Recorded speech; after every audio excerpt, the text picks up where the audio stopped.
We're going to do a little sciatic sequence that can help improve the SI joint, open up that SI joint, which usually is a big indicator that the sciatic is struggling when there's not a lot of mobility in that SI joint.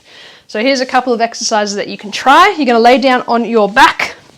First one, you're going to drive the right knee into the chest, and we're going to add opposing forces here. This kind of opens up the SI joint in the back. So I'm going to push my knee away from me as my hands drive the force in. So it's that opposing pressure or resistance. So I push my knee away as I drive it in at the same time, which adds a little bit of resistance and strength. Keep going there. You're going to do that for about 5 seconds. Keep driving that knee away as I pull it into my chest. 3, 2, 1. Relax and drop that knee all the way into the body. From there, you're going to do some little circles through that hip, opening up the hip joint. Obviously, the hips trail off that SI joint and the pelvis. So anything near that SI joint, we also want to target. Good. Do about 20 rotations one way or 10 to 20 and then reverse.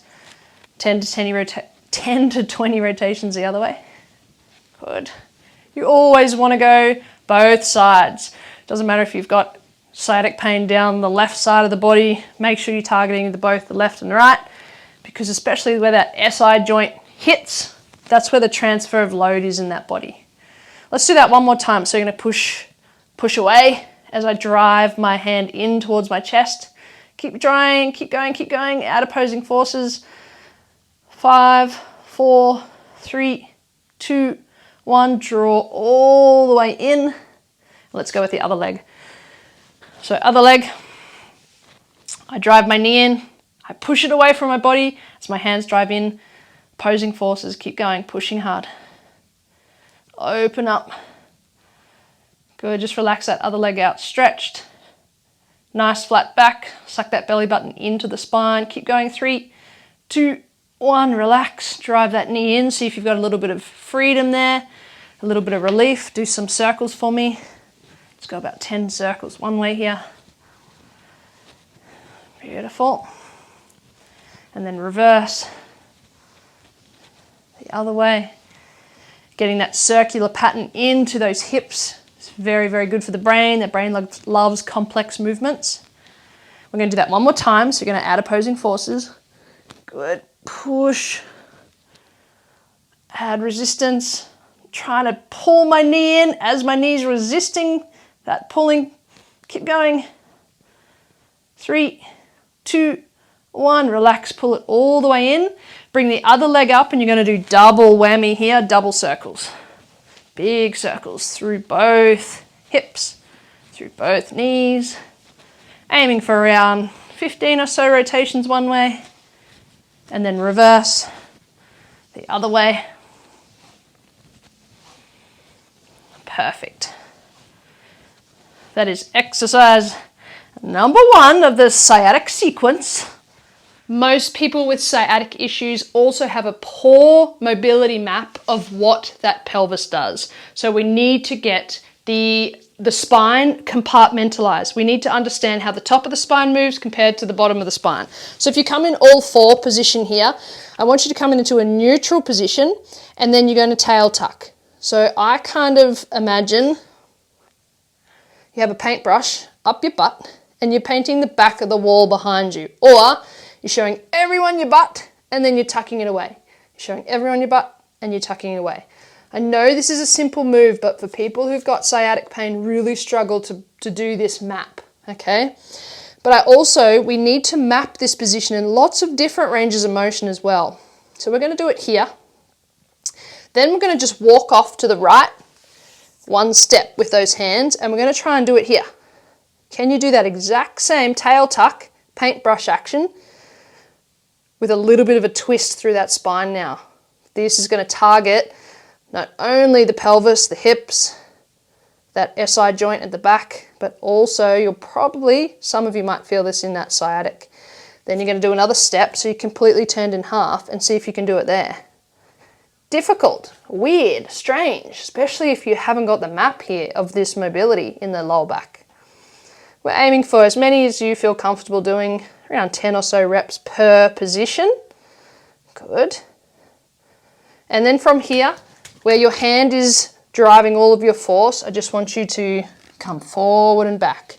This is going to target that nerve gliding all the way through that back. You don't have to come down as far as me. You can stay up and just hunch the back a little bit. Hunch the back. You'll get that same kind of neural stretch all the way up through that arm. Good. From here, come back through to the center. Do a couple more tail tucks here. Maybe you've released that a little bit. It feels a little bit better. Then you're taking a step to the left. Can we do it on the left? Tail tuck. And you don't have to go fast. You can just work at your own pace, your own speed. See what you've got, play with what you've got, move what you've got. And the more that you do this motion, the more the map will happen in the brain and the easier it will become. Step off again, so we're in a complete side bend. Can we do it here? Good. A lot harder here in this position. Ideally, we want to be able to do this tail tuck in every single position possible. Standing, sitting, bending, laying. Good. Now this hand that's got all the pressure on it, we push away from that hand and come back. Push away and come back. Good. And this is a little sequence you can do when you do start to flare up in that lower back. You need a little bit more mobility in the hips and the spine. You can come to this one. Good. Come back through to the center. Couple more little tail tucks here. And can you try and turn that tail tuck into a circle for me? So now I'm turning into Picasso. Get it to Picasso. And I am circling. I'm drawing a circle on the wall behind me. So I'm not only tail tucking, but I'm turning it into a loop and then reverse. Good. Another great one here is wagging the tail. So can I drive my hips from one side compared to the other and wag my tail? So if I go in front here, you can see how I'm kind of driving up side to side. Good. Relax there. That's sequence number 2. Then you're going to need a wall for sequence number 3. Okay. So, find yourself a wall. You're going to place your tailbone, so in a little huddled fetal position, you're going to touch your tailbone against the wall. Now I'm going to lay my arm underneath my body, so it's laying out. I'm going to drive that down against the floor as I swing my legs up the wall. Now ideally, I want to get my back as flat as possible in this position. Now if you have sciatic pain, I bet you $100 that you are going to find this difficult because your hammies are going to be tight. Your lower back's going to be feeling like it's up here. There's a space under here, and that is okay. We just want to get some movement happening in this region and activation happening in this region. So you're going to start with the legs wide. Now with those wide legs, you're going to add opposing forces like we did with our knee in. You're doing it here in that inner thigh. So you're pushing your hands against your thighs and then closing the legs. Then open and relax. Push your hands against that inner thigh. Add resistance as you close the legs. We're going to do this another 5 times. 1. Add resistance. 2. Inner thigh workout. Add resistance. That opens up that SI joint as well. Add resistance. Squeeze that belly. 3. Add resistance.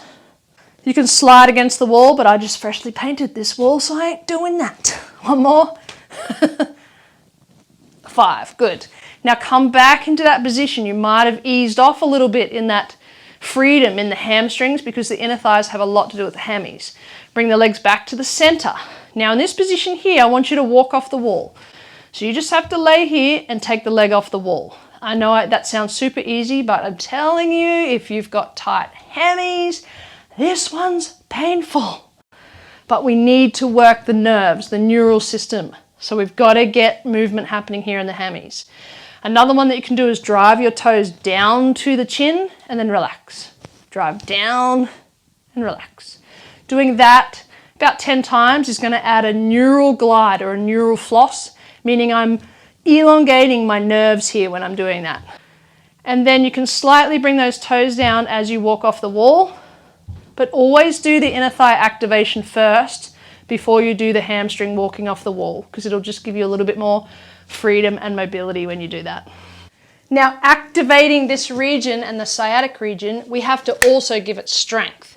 So you're going to lay back on your back here, bring your heels close into your bottom, so where you can touch your heels. If you can't and you're a little bit immobile, that's fine, just wherever you can get them. Now from here, my heels are for my hamstrings. That's what I want to activate. My toes are for my tush, all right? So I'm going to take my toes off the ground and drive up. Good. So from here, I'm going to try and imagine pulling my heels back in towards my butt cheeks. Obviously, they're on the floor, so they're not going to move anywhere, but the resistance of me trying to drag them in is going to activate my hammies. Good. And relax down. Beautiful.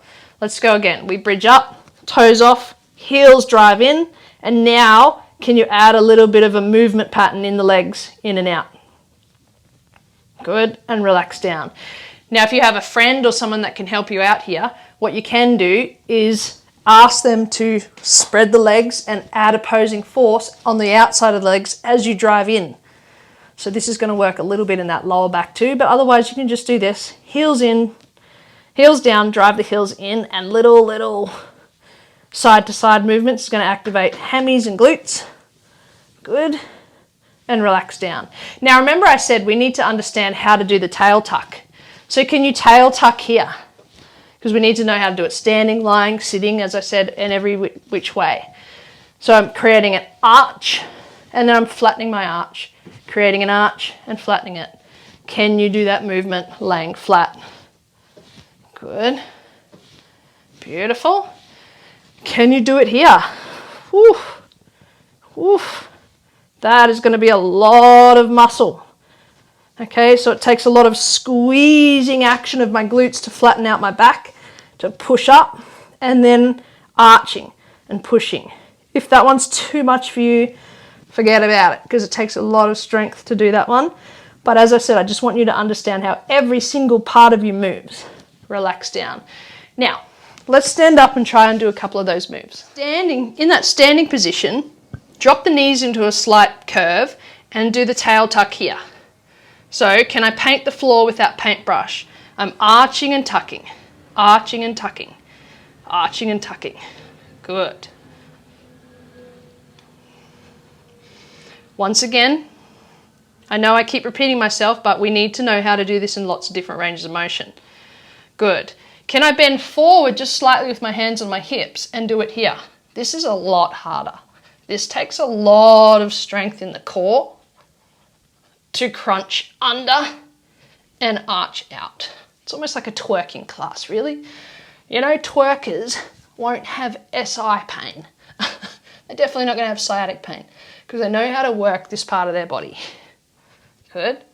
All right, can we do that bending off to the side?